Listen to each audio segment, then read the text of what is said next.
Why are grizzlies such good hikers? They only carry the bare necessities. You're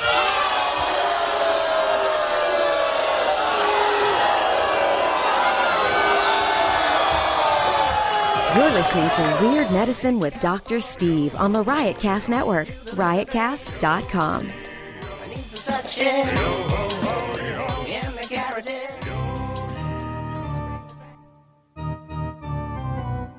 I've got diphtheria crushing my esophagus. I've got Ebola virus dripping from my nose. I've got the leprosy of the heart valve, exacerbating my incredible woes. I want to take my brain out and blast it with the wave, an ultrasonic, echographic, and a pulsating shave. I want a magic pill for all my ailments, the health equivalent to Citizen Kane.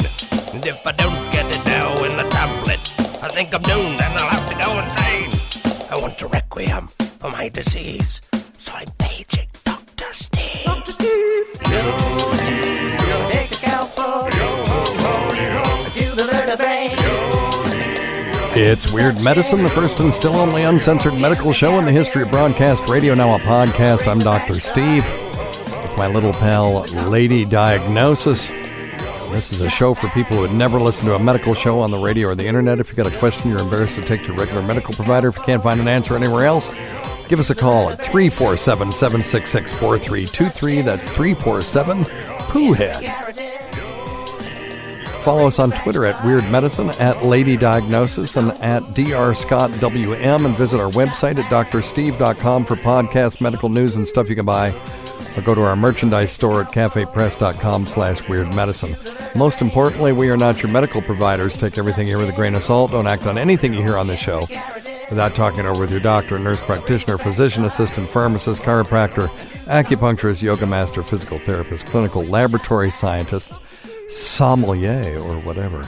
So before we get started, don't forget to check out stuff.drsteve.com for all of your Amazon needs. It really makes a huge difference, and it has everything that we talk about on this show, with the exception of the stuff that Dr. Scott's working on, and that would all be found at simplyherbals.net.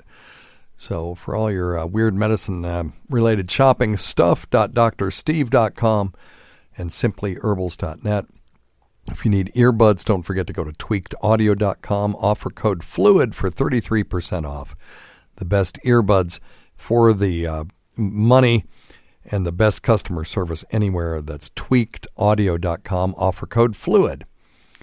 And then noom.drsteve.com. I'm down 22 pounds. I'm a little bit stuck right now, but I'm going to get there. And that's part of Noom, is understanding when you get stuck, it's not the end of the world. And you just persevere and don't stress about it, and it'll happen. So noom.drsteve.com. By the way, in doing this Noom app, I've been tracking my my weight. And, of course, that's not the only measure you want to look at, but it is an important measure. And I noticed that it looks like a stock ticker of a stock that's constantly falling, which is good. And but, you know, bouncing up and down, and then you'll have these areas which we'll call in technical analysis support, which is sort of a price in the stock market where that stock will hit. And then it'll kind of bounce back up again, and it has difficulty getting below that or above that. And there can be resistance, and then there can be support. So when I see my weight start to, or, you know, my 20-day moving average start to level off, I see that as an area of support. And what that corresponds to is this concept of the set point being a point that your body likes to be at as far as its weight is concerned. And so, you know, for a while there, I could eat what I wanted to, not eat, and I'd stay around 188. Now I've changed my set point to around 165, and it likes to be there. So I'm having this period of support. But one thing that you'll find, and there are sort of technical indicators that'll show that you're going to drop below that support, and that's what I'm looking for. So I've developed a statistical tool based on, for those of you that do some technical analysis, the Bollinger Bands. What that is it's you take 2 standard deviations above the mean and 2 standard deviations below the mean, and plot that against this 20-day moving average, and you get these bands that will shrink and expand depending on how volatile, in other words, in my case with the weight, how much my weight's going up and down and how much it's staying the same. And it gives you a really nice view of where you're going with this, and it's encouraging to me because I'm actually staying at the bottom half of those Bollinger Bands, which is what you want when you see something that's falling. And my 20-day simple moving average is continuing to decline downward. So if anybody's interested in that, let me know. I'll send you. I have you can do it in an Excel or you can do it in Mac Pages, and I can send you that template. Okay, just email me. weirdmedicine@riotcast.com I think still works, or you can go to drsteve.com and just click contact. If you're interested in getting premium episodes, if we ever produce any more of those, which we will, or access to the archives, right now you get 5 of the most recent podcasts for free. Go to premium.drsteve.com. That's premium.drsteve.com for $1.99 and use offer code FLUID, and you'll get a huge discount off of that. Basically, the first few months are free, or next to free, if you'll do that. But for $1.99 a month going forward, you get access to everything. You could just download everything and then cancel your subscription. It's totally fine to do that. Premium.drsteve.com. I recommend that you listen to the show using the Weird Medicine app, which you can get at the App Store or at Google Play. Okay, well, let's get started. I have in the studio today Karl Kazaks. He's the director of food and beverage at Primland, and it's Primland now, not Primland, right? Yes, sir. When we used to call, they would say, good afternoon, Primland, and then I noticed in the last couple of years they've stopped saying that, and now it's Primland. Primland. All right, very good. He's worked since 2009 when he was a part of the team that opened the lodge at Primland, which, by the way, go to primland.com. It's insane. Or just go to Primland. Or go to Primland itself. And that thing that you see is not a grain silo. That is an observatory. Really? It's the craziest place in the world.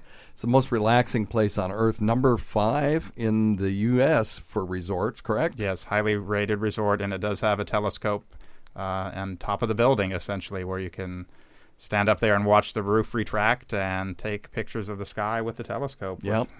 Or you can just lay around and drink like my wife does. You could do that too. Yes. Karl is a certified sommelier and has worked with wine for over 20 years, having worked at a winery and a wine store in addition to numerous restaurants and resorts. So my first question, how do you really say correctly? Sommelier. Sommelier. Yes. Okay. And what's the derivation of that word? Well, it derives from a French word, which is the art of wine service, sommelier. Wow. Like charcuterie. Correct. Except right. Wine. And interesting. wine. Okay. Oh, very good. Because everyone chops that word all up. So, I mean, do you have to pass a test to become a sommelier? Well, I feel like I should ask Dr. Steve whether doctors need to pass a test to become a doctor. Yes, we do. We have to very pass very good. many. But I've heard that you can just be the wine steward at a restaurant and call yourself a sommelier. That is true. You can call yourself a sommelier without having to pass a test. However, I am a certified sommelier through the International Guild of Master Sommeliers. So there's different accrediting organizations. It's a little bit like scuba diving. There's NAUI and PADI. There's different organizations that accredit the someone who wants to be a sommelier. And so give me your certification again. You are certified sommelier through the International Guild of Master Sommeliers, and that yes. Good job, Dr. Steve. That organization has become pretty well known through a movie called Somm, SOMM. I've been meaning to watch that. Mm-hmm. So that's been a couple years now, but it traces the steps of some people who are testing to be a master sommelier, which is two steps above where I am. So I'm certified, and there's advanced and sommelier above that, But and then master. Not everybody could be one, because you have to have certain taste and nose skills that not everyone has, right? Well, the way the test works, there's multiple parts. There's a written test to see if you have book knowledge. And then there's that blind tasting test that you speak about there, lady diagnosis, to see if you can taste what's in a wine. And then there's a practical service test, which is formatted somewhat like someone taking his or her boards, because you're in front of a group of people who are all master sommeliers themselves, asking you a question while you're opening a bottle of champagne, doing other wine-related service tasks like decanting a bottle of wine. And instead of asking questions like, where are you from, how's the weather, what do you recommend we do here, they'll ask, what's your favorite sub-region of Beaujolais, or what's the aging requirements for a Chianti Classico Reserva? Oh, I was going to ask you so there's Oh, you're so lots of information to be had, and it's got to be incredibly stressful. We have a thing called clinical simulation. When you are in medical school, you have to do it as fourth year, and you have to go and see patients and do exams in front of a panel of people. And it's incredibly, even though you know this stuff, you've been doing it for 4 years, you know it cold, it's incredibly stressful to sit in front of people who are judging you. Especially when they're experts on what you're talking about also. So you better get it right. Like you talking to me, you can tell me anything, and I'll just That's right. It can be nerve-wracking. But as with Dr. Steve mentioned with medicine, there's people that you can practice in advance, too. It's a good thing to do. Yeah. No, it is good. Let me... I'm just going to jump to this before we get to all the regular sommelier stuff. What about the Brochet study? Are you familiar with the Brochet study, Frederic Brochet? Is that about the resveratrol, or which one? This was one where he took some. These were actually they weren't listed as sommeliers. They were listed as oenologists or enologists. Yes. Enologists, yeah. So what he did was he looked at sight and smell cues. So he gave them each a sampling of a white wine and then a red wine, and had them mark the different characteristics, where they're notes of cherries and this kind of thing. And then he grouped those characteristics.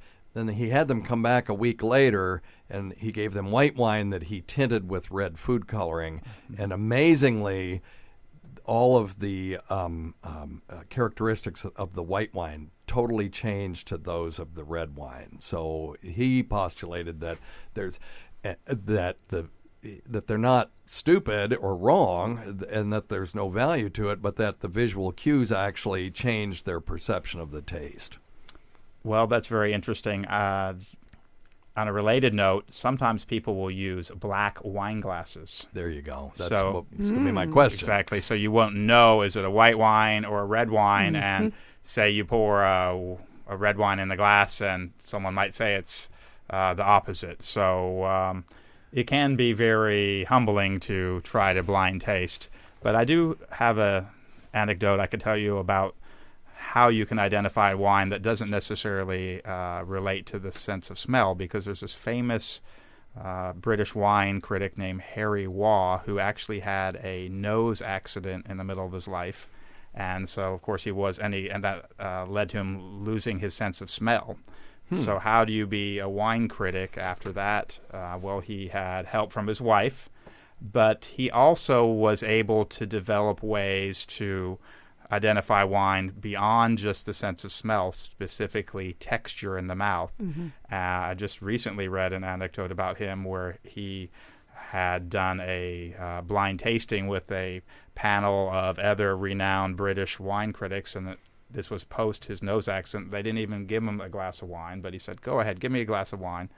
The other critics, they couldn't figure out what it was, but he said, this has the texture of a Jabolet La Chapelle 1978. Well, that was the exact wine it was, different vintage, but he could identify it even without a sense of smell. Wow. So just by the chemical receptors in his tongue? He said, he said, texturally, this reminds me of X wine. That's incredible. So that makes, I've been thinking in my head, I've got to kind of train myself to pay attention to those things too, and not just the flavors of limestone and sherry and the aromas that you get in the wine.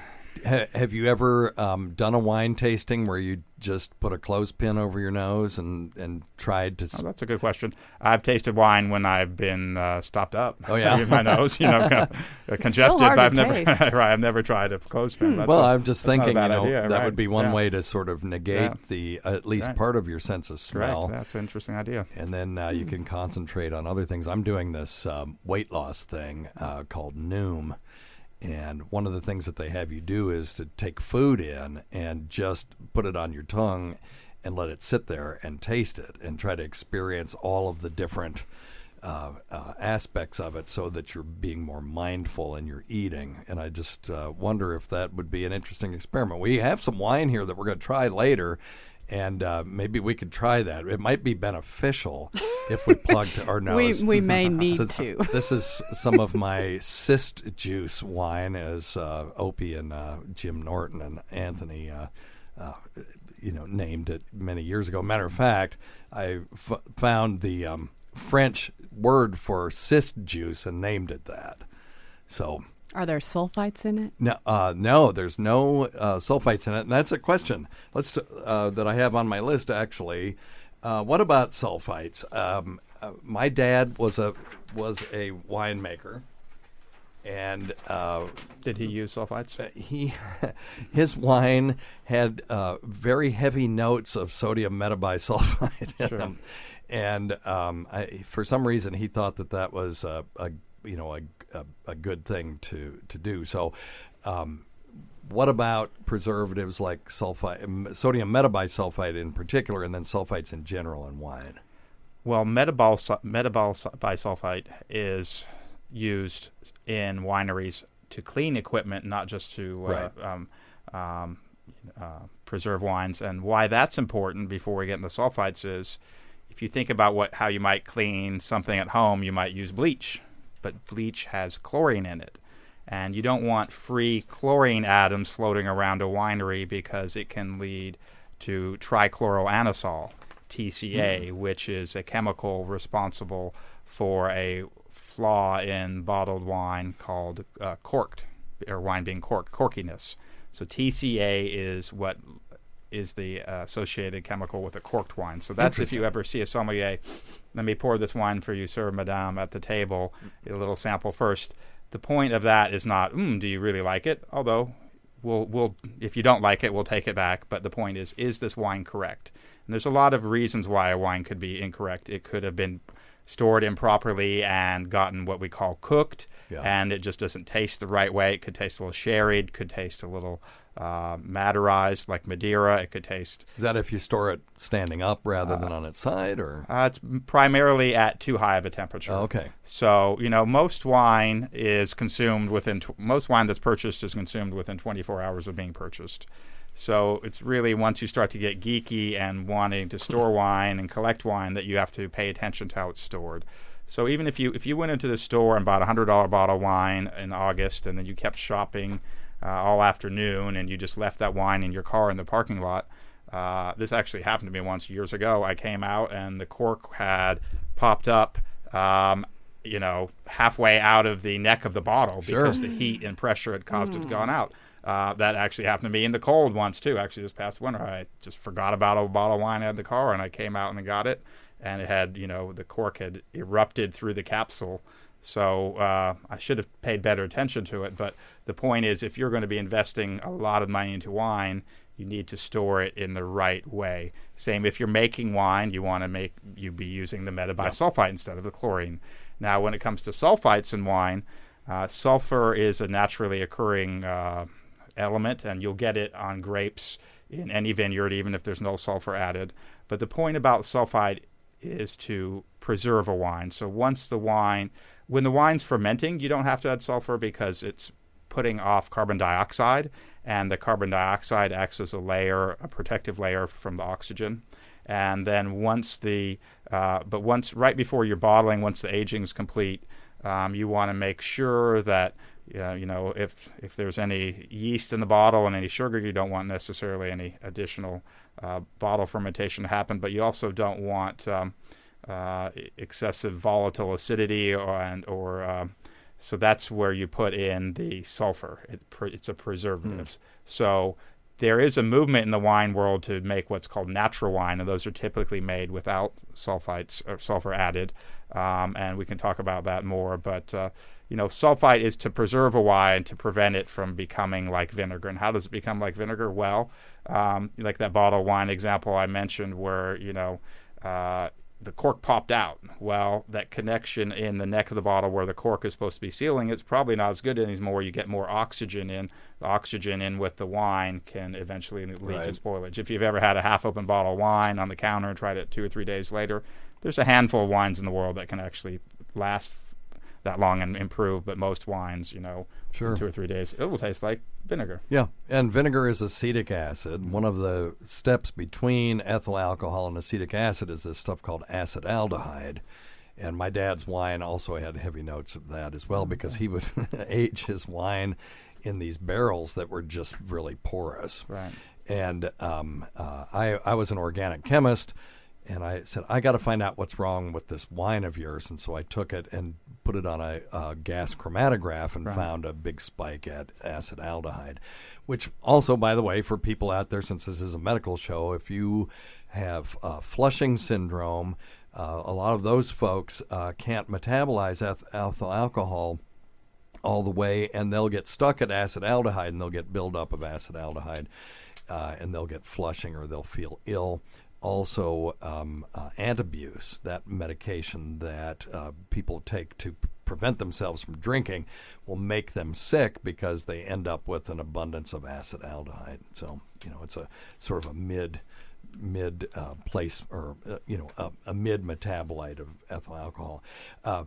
I want to ask you about storing wine, because you said we need to store it properly, but we didn't say how to do that. But before we get to that, I got to ask you, so when you pour wine for someone and they take the little sip and they smell it, and they, everyone does this. I think probably a lot of the sommeliers are like, yeah, right, like you know what you're doing.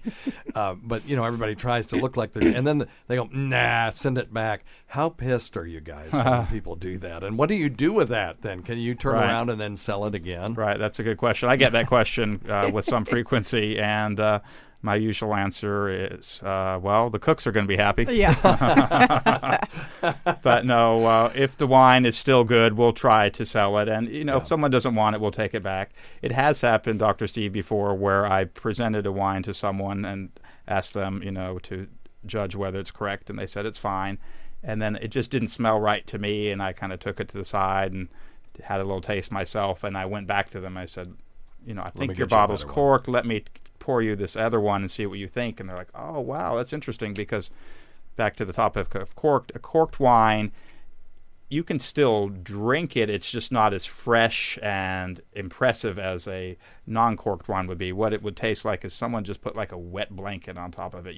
You smell it. It's not as aromatic as it should be. You kind of get the sense there's something good happening there, but that, maybe you're not familiar with what corkiness is, and so you don't know that wet cardboard taste you're getting isn't supposed to be part of the wine, and it's not. Yeah. There's that trichloroanisole I mentioned could be present in parts of, a lot, very, very small amounts or very, very high amounts, and some people can detect it in smaller amounts than others. Wow. So are you allowed as a sommelier to taste their wine? That's a good question. So each restaurant has its own tradition. And I would say in 99% of the restaurants, 99% of the restaurants probably don't have a sommelier, but 95% of them that do in the United States today, they let the host taste it first. There's a handful of extremely high-end restaurants, mainly on the coast, San Francisco, New York, that part of the process of presenting the bottle of wine is making sure that the wine is correct. Right. Paris, too. So if you ordered this 1982 Chateau Bechevel, Dr. Steve, I'd present it to you, take it to the wine station, taste it to make it sure it's correct before presenting it to you. Okay. And if it's not, then I'll go tell you this bottle's not correct. I'm going to get you a new one. Yeah, sort of like communion. Because the priest tastes the wine first. There you go. Yeah, because if I'm paying for a good bottle of wine and it's not right, I wouldn't know. I'd like you to taste it first. So I didn't know if that was something people did. Will you try it and make sure it's right? A lot of times guests will ask, but the general tradition is to ask the person who's paying for it to know. And that can be hard, It can be hard even as an experienced person like me, like I said, or like you mentioned there in that study, Dr. Steve, like someone says a white wine's a red wine and they're enologists. That's their job every day. So to ask someone who just has a bottle of wine once a week on Friday night, that is a lot to ask of them. Yeah. So let's get back to storing wine. How should we store it properly? Because we've got a lot of listeners. A lot of people drink wine out there. Lady Diagnosis is notorious for certain aspects of her life that are wine related, and but I think a lot of us just buy a box wine, stick it in the fridge. That's a good way to do it, honestly, because those box wines have the collapsible bags Right. inside them, so it keeps you from having wine that's been exposed to air. Are there any good box wines while we're on that subject? There are good box wines. Yeah. I don't have any particular recommendations for it right now, but the quality of all wine is better than it was 30 years ago. If we go back 30 years ago to the Chiantis and the wicker baskets, Sure, right. a lot of wines, people didn't really know much about wine at that time. The cleanly... Hardy Burgundy. Hardy Burgundy, that's that right. was my Gallo big Hardy one. Burgundy. Gallo Hardy Burgundy. Some of when those I were was in good college. from what I've read. So, but wine, of course, is a big part of the tradition in Europe, and it's more of a newcomer to the American tradition. Really, of course, we had Prohibition, and there was some wine made in Prohibition by people like the Christian Brothers, who made brandy and still do. And then after Prohibition ended, the U.S. was pretty hard drinking country in terms of hard spirits. You think about that the show Mad Men, a lot of Cosmo is, and then in the 80s, Manhattan's and a lot of gin. smoking at work and having right. intercourse with your secretary too back then. While drinking. Since you brought that show up, it's amazing. I recommend everyone watch that show because it's incredible how much things have actually changed in not that long of a time. Because you look and you say that this stuff would never happen today. No. But anyway. So point being is in Europe, they weren't exporting very much wine in like the 60s and 50s. Some certain regions were. And so, as with any industry that is less invested, you might let a few things go. And maybe they had dirty cellars, dirty tanks, which meant dirty wine. So to circle back around the last 30 years, winemaking practices worldwide have just gotten a lot cleaner tanks, and that means better, fresher wines. Even these box wines, there's nothing wrong with a box wine whatsoever. The main thing is just to get a wine that you enjoy and appreciate yourself. And when we talk, sometimes people ask like, well, do you have to have white wine with fish, red wine with meat? If that's what you like, then do it. But if you want a big bottle of red with some salmon, go for it. If you want a Chablis or a Sauvignon Blanc with a steak, go for it. I mean, do what you want. How do they chintz on the box wines making it? Do they just use massively produced grapes, or do they just not ferment it as long? That's a good question. So fermentation would probably be, you can't really chintz on that per se, but let's take the example of... We could start from concentrate instead of starting from grapes. Or where the grapes are sourced.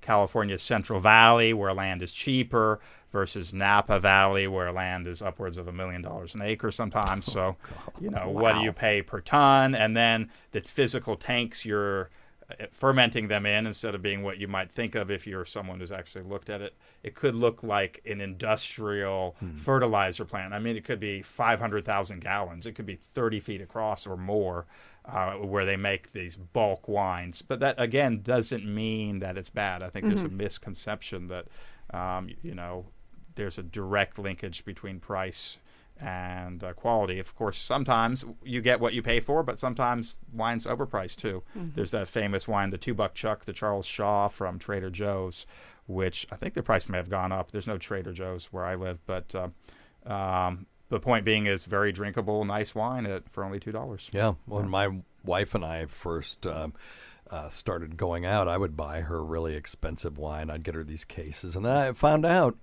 didn't really matter. I could buy her $4 Tisdale wine, and she'd be just as happy. So, of course, I did that and saved my money for other things. Mm-hmm. So, like vacations. Yeah, that's to right. Primland. There you go. But for storing wine, since Dr. Steve, that was your initial question. Oh, yes. Yes. If you're going to store it for more than a couple weeks, the general rule of thumb is keeping it under 70 degrees. If you're going to start building a cellar and storing it for years or decades or half centuries, you want to keep it about 55 degrees and about 60 to 70% humidity, and also no light and no motion. So really the worst place to put it would be on top of your refrigerator in the kitchen, because you've got the motion of the heat. Fridge and the heat, right, because heat rises. Or, maybe I've even seen pictures of homes where there's a wine rack above the stove, with a little slots. So, if you would just leave it there for 2-3 days, 2-3 weeks, no problem. Or just to look cool. Right, yeah. If you want to look cool, you should get a bottle of the Dr. Steve's an empty bottle. Gout juice. Yeah, that's true. Okay, so those little wine chilling little things that look like refrigerators, those are useful. okay. Yes, definitely Those under are the good. counter. Yeah. There's some that actually moderate humidity and some that don't. The cheaper ones tend to only be temperature, not humidity controlled. So if you wanted to spend a little more and so why do you have to be concerned with humidity if it's in a bottle? Well, that's a good question. So if it's in a bottle with a cork, the humidity will help keep the cork moist, because if you have a real dry environment, the cork will dry out. Say we're in like a Sonoran desert situation.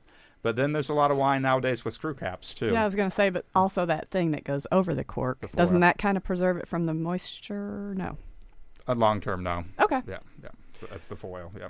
Gotcha. Yeah, so screw caps are popular. we started seeing in home winemaking a move toward synthetic corks, because there's been cork is a natural product. It's tree bark. There's only so many trees. We must be getting to a point where that's maybe an issue as far as supply is concerned. Well, if I were here representing the cork industry, I would say cork is a green product because it's renewable. Yes. Because you can skin it off the cork oak, and you're not cutting the tree down, and then another years later, 7 to 10 years later, maybe more, come back and harvest again and again and again, versus plastics. But they don't use plastic corks as much anymore, just because the seal wasn't good. But what they do sometimes is they found ways to use more of the cork than they used to, and that you may have seen agglomerated cork, where it's just little pieces of cork all jammed together with some glue, as opposed to just one solid shot of it. And that's more. I just figured there'd be a limited supply of cork, because how many trees can you have? But I guess the earth is a big place. You can have a lot of trees. Most of the cork trees are in Portugal and Spain too. So if I were a representative of the cork industry, which I'm not, I'd say that's supporting that indigenous economy too. Okay, so corks are okay. All right, very good. So can you tell us a little bit about just wine tasting? How should we get better at tasting wine rather than just guzzling it like Tacey does? Or Lady Diagnosis? Oh, no, I don't guzzle. Okay. So how could, just to first and foremost, to be taste more wine. If you live in a place with a wine store that does wine tastings on Saturdays, a lot of times these stores will have representatives of the wine wholesalers there pouring 6, 10, 12 wines, and you can just taste them and see what you like. Or you can create a club with your friends, people from work. Don't do this at work, but unless you own a bar. You own a bar, right? You can, all meet on the weekend once a month and rotate houses and bring, the appropriate number of bottles of wine, and you could have a theme for each month, like California whites, New Zealand whites, French whites, and just start to learn more. And of course, listening to shows like this would help too. This show doesn't help anybody do anything. Can I ask a question? Of course. Oh, okay. What's the difference between port and wine? Is it just that's a aged good question. longer? Port is a type of fortified wine. Okay. It is made in Portugal, and it's wine that has typically a grape-neutral brandy added to it to make it stronger, fortified. And like many discoveries in wine, it was probably done by accident. And how it probably happened was the wine was put into a barrel to ferment, and it happened to be either topped up with some brandy accidentally, or there was some brandy in the barrel. And the way it's done now, the fermentation is allowed to go part way, and then the brandy is added. Due to the fact the higher alcohol is in the wine, it kills the yeast that are causing the fermentation. And that means some of the sugars that normally would have converted to alcohol are still in wine, which is why port tends to be sweeter, too. So sweeter and stronger. That's why we serve it in smaller glasses, because you don't need as much. So that's port is one type of fortified wine. There are other fortified wines as well, such as Madeira. Today's episode is brought to you by Angie. Angie has made it easier than ever to connect with skilled professionals to get all your jobs and projects done well. Let me tell you, there's the version of it where you try to do something at home, and then there's a version of it where you have someone help you, you watch them do it the right way, and you go, thank God I didn't try to do that myself. I have fully done things around the home that I think look good, and then a bang in the night, and I wake up to a shelf collapsing, a painting falling off the wall. I've seen it all go south. I own a home, and I can tell you, I know how much work it can take. Whether it's everyday maintenance and repairs or making dream projects a reality, it can be hard just to know where to start. But now all you need to do is Angie that and find a skilled local pro who will deliver the quality and expertise you need. Whatever your home project, big or small, indoor or outdoor, you can Angie that and connect with skilled professionals to get the project done well. Right now, one of my wish lists is I want a bike for my condo in Milwaukee, and I would love to rig it up on a pulley in the ceiling because I have one of those lofted ceilings, but I'm so scared to try that on my own. Angie has 20 years of home experience, and they've combined it with new tools to simplify the whole process. Bring them your project online or with the Angie app. Answer a few questions and Angie can handle the rest from start to finish, or help you compare quotes from multiple pros and connect instantly, which means you can take care of any home project in just a few taps. Because when it comes to getting the most out of your home, you can do this when you Angie that. Download the free Angie mobile app today or visit Angie.com. That's ANGI.com. Talk a little bit then, since you brought it up, about sweet and dry and wet and those different characteristics, because just because something's sweet, it still could be dry and sweet, right? So that's a good question. Yes. So sometimes people mistake a wine that tastes very much like ripe fruit for being sweet. So if you have flavors of ripe red fruits, you might think, well, this is sweet, but it could be more dry. And here I might think of something like a Beaujolais. But sweetness you can sometimes feel. So maybe I should break my nose so I can start to feel these wines better. But no, I don't really want to do that. Sweet wines, you'll see, there's all types of sweet wines. Even some Chardonnays, some very popular Chardonnays have some additional sweetness to it. There's a famous Chardonnay brand that actually they had a stuck fermentation, which is where they had a problem in this. I'm sure if you're a home winemaker, Dr. Steve, you know about this problem in the winemaking process for whatever reason. It's usually you're not feeding the yeast properly, so they run out of food. They need more than just sugar. So they didn't know what to do, and they decided, well, I'm just going to mix it together with some wine that had been completely fermented, and they sold it, and it was a little bit sweeter than any, this was back in the early 80s, wine had been before, and people loved it because we like sweet things. We eat candy. We drink soda. It's good.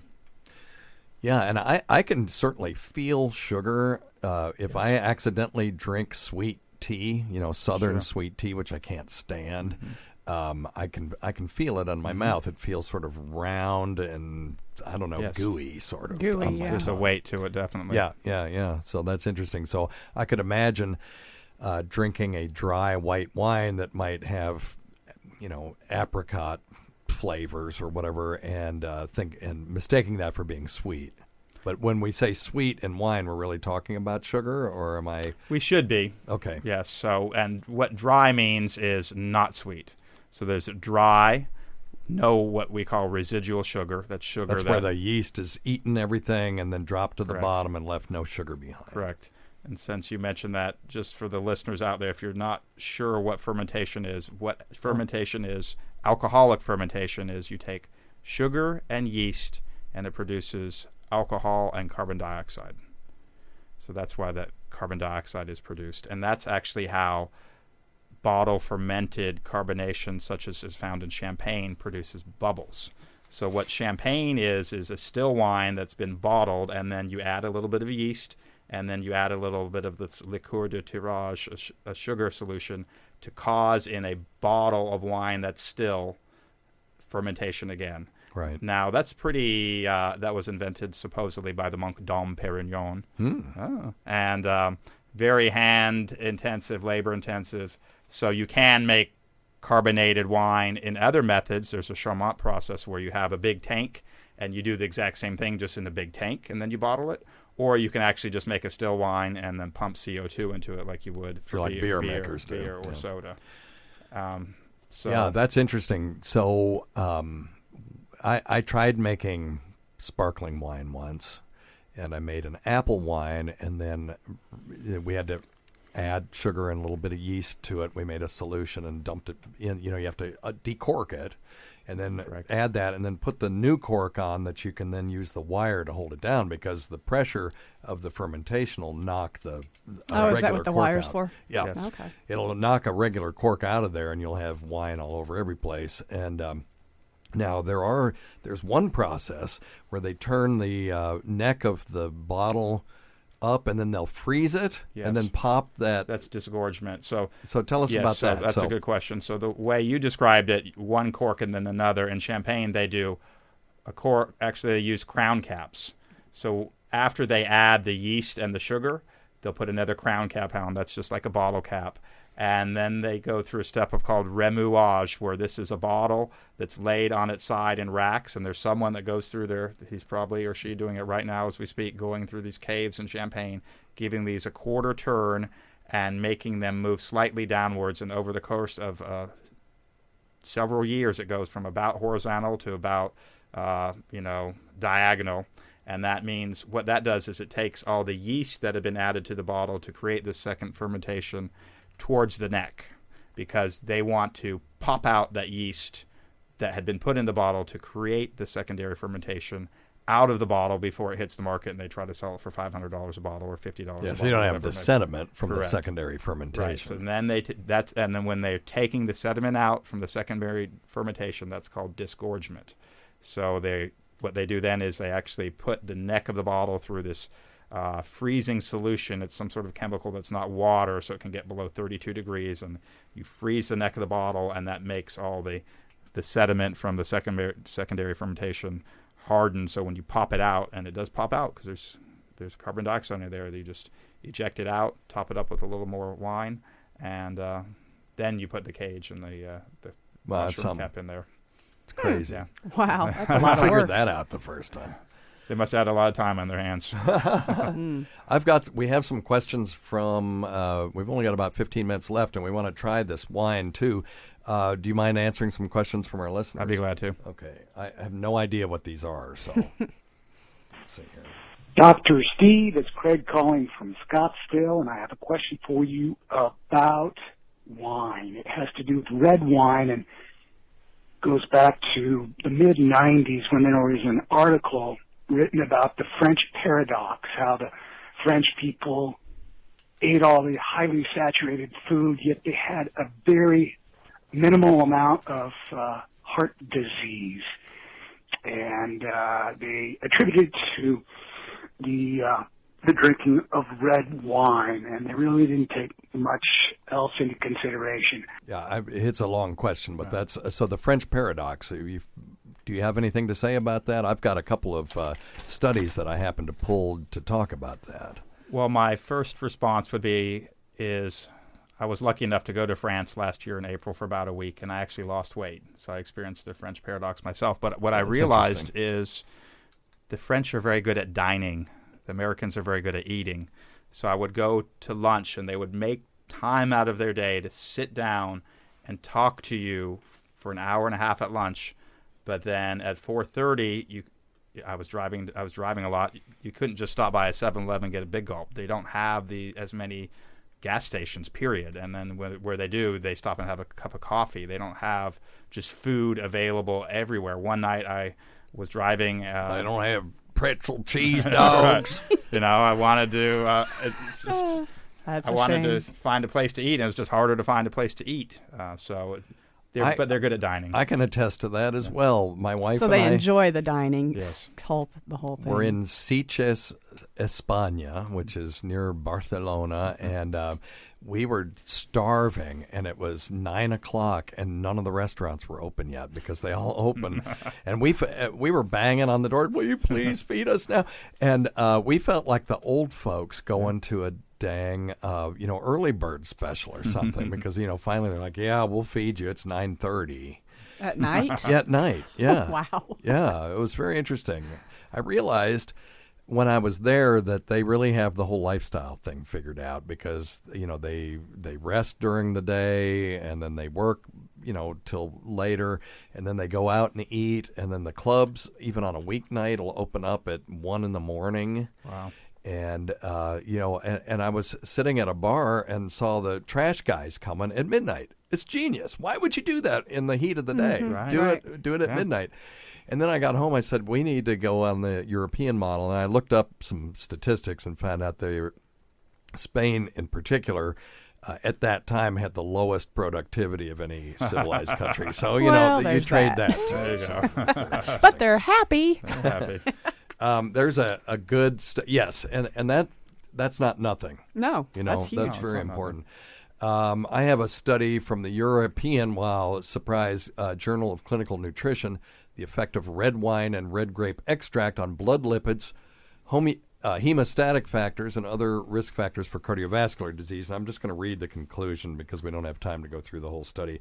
But it says moderate red wine consumption for 4 weeks is associated with desirable changes in HDL-C, which is your good cholesterol, so it's raising your good cholesterol, and fibrinogen, which is it's involved in clotting, or you don't want too much of that, compared with drinking water with or without red grape extract, because we've all heard that, it's just the red grape extract that makes the difference, the resveratrol.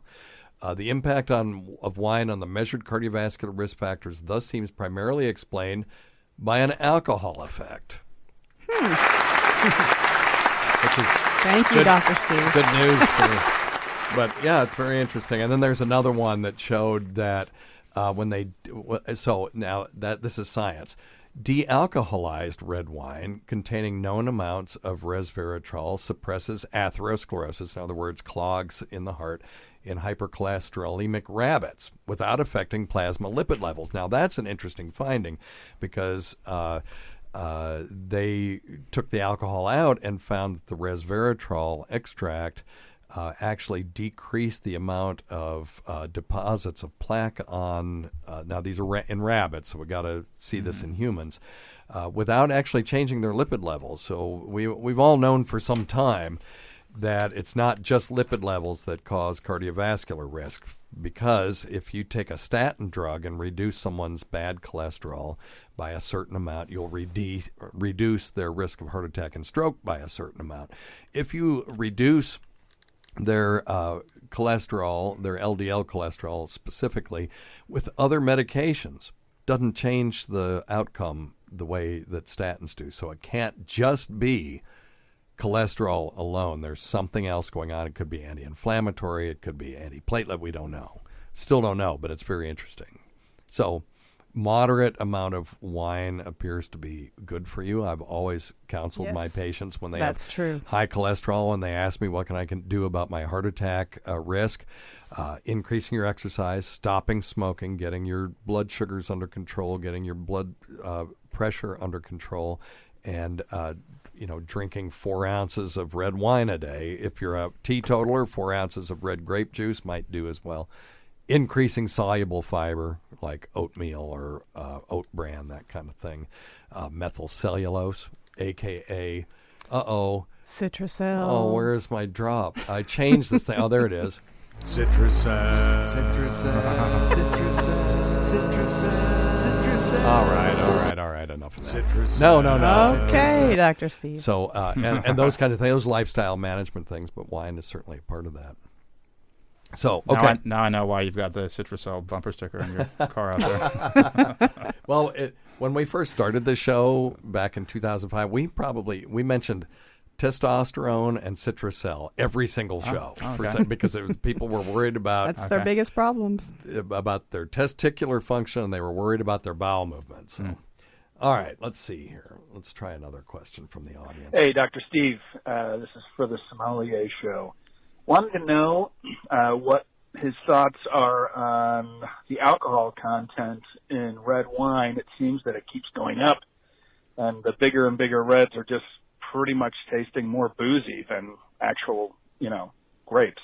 What do you think about that? Is he right about that? I've not noticed this. That he is right. There's definitely been a trend in the last 20 years to more extraction and bigger styled wines. And how that comes about is the higher alcohol is by letting a grape stay on the vine longer to get more ripe flavors. It also ends up getting more sugar that could be converted into alcohol. There's other factors at play too, such as acid levels in the grape typically go down as the grape matures, and really the best thing for a wine is to be in balance. You can always add acid to a wine during the winemaking process. That's completely legitimate. Some parts of the world historically have had to add sugar to the pressed grape juice to help bring more alcohol to the wine, say it was a cold vintage or a northern location. But there's actually been a counter trend away from the bigger, boozier wines, those 16% Cabernets and Zinfandels, to more moderately styled 12.5 to 13% wines. And, if you talk to someone at your local wine store, they should be able to help you find that out. But there are other wines out there you can find that would be counterexamples. Okay. Very interesting. I'm going to play you something going way back in the Opie and Anthony days. Okay, let's do it. One of the things that I did, and if you want to find this on the internet, you can just go to YouTube and put in Suck My Pinot. It's SUKMAIPINOT. And this video will come up, and we've only got a couple of minutes. I'm just going to play their reaction to me sending them homemade wine. Dr. Mengele, here's some wine. He listens, Jimmy. Good. Stop sending people fucking alcohol that you stepped on your own awful corn-ridden feet. He probably collects like cyst juice. Oh shit! Nobody has enough. He lets it ferment. It's Lance wine. Yeah. Right. When people come in. Okay, so you get the picture. Yeah, it's funny. So anyway, I have some wine that I made at that time. And this is actually, I named it Cyst Juice after them because this was after the Suck My Pinot. I'm going to let you and Lady Diagnosis try it. This has been stored on its side, but the cork was a 2-year cork, and that is, 10 years old? I think that was 2008. 2009. 2009. So, right at 10 years. So it's really 8 years past where it should have been. I just kept it as a memento. I have several others, but all of those I only had one bottle. This one I had 2. And this was a Meritage. What in the heck is a Meritage? I called it Meritage for years, and then I was corrected by somebody.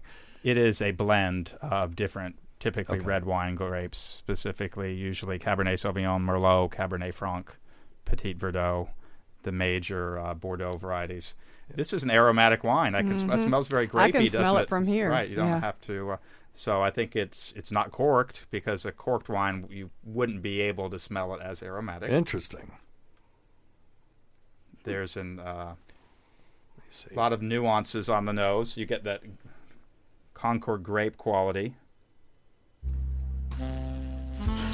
Oh, there we go. Turn down the lights.